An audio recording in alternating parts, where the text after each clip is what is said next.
Hi, this is Janet with Love on the Bling Designs. I wanted to show you a video on how to do a sublimated doormat. I have no editing software for videos, so this is all like unedited. What I'll be using is a Traffic Master doormat you can get at Home Depot. I wanted to show you the actual logo that's attached to the doormat. It is a 18 by 30 borderless or bordered. It's actual bordered doormat.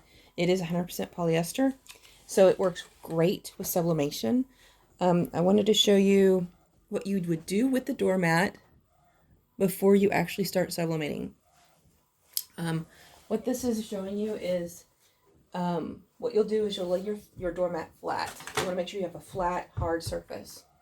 You'll take your sublimated product, your sublimated paper, with your design face down. You'll cut around the actual design because you don't want any edges. Most of the time when I don't know about your printer, but my printer will sometimes leave a black ink on the edges, so you don't want that because it will sublimate on your actual product. So you want to cut around the design as best you can. You don't want to get too close because you want to leave room for staples. And what I mean by that is you want to get a regular, stapler like this, a big one like this, so you can open it up.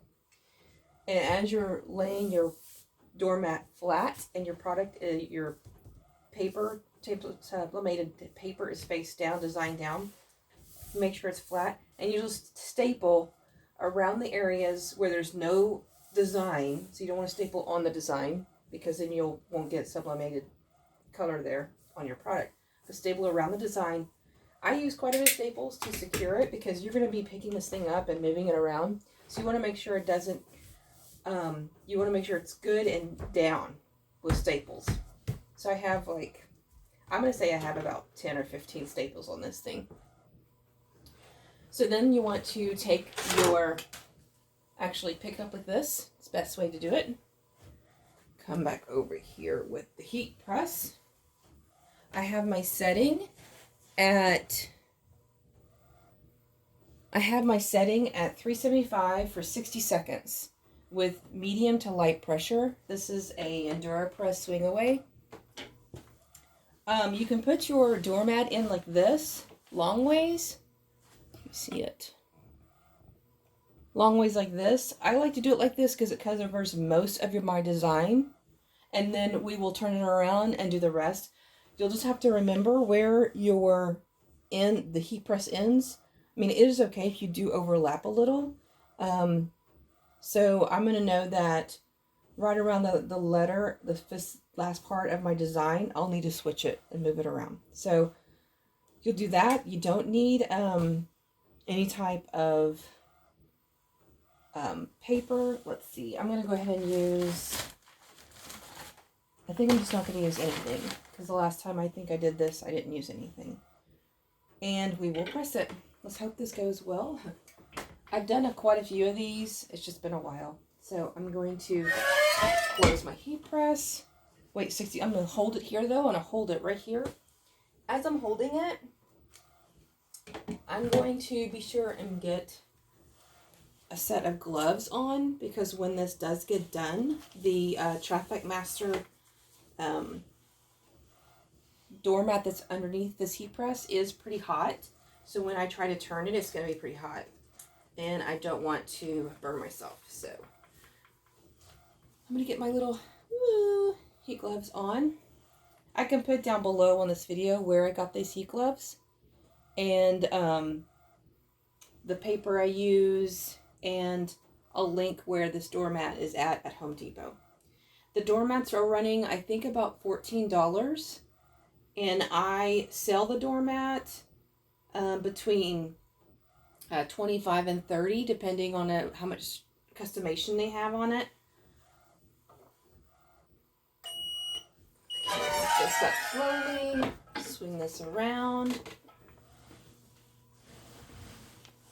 Turn it around. And I'm going to bring it just to the edge that I know I need heat pressed.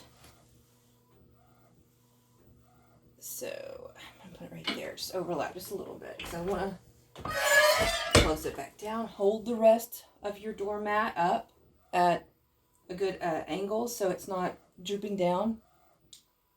And let that press for another 60 seconds for that side.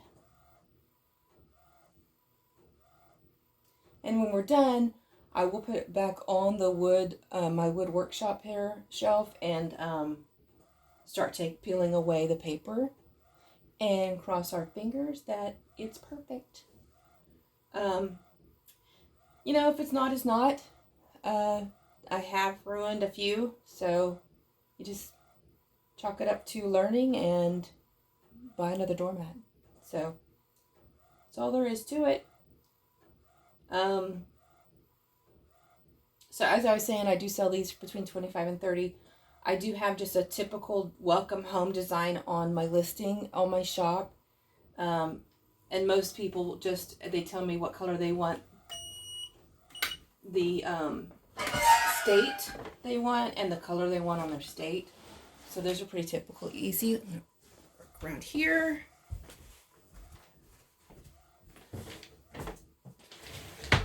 Put this on my shelf here. Turn you around. Okay. So here's the doormat. It is still hot. I'm going to take my gloves off because I'm not going to actually touch the doormat itself.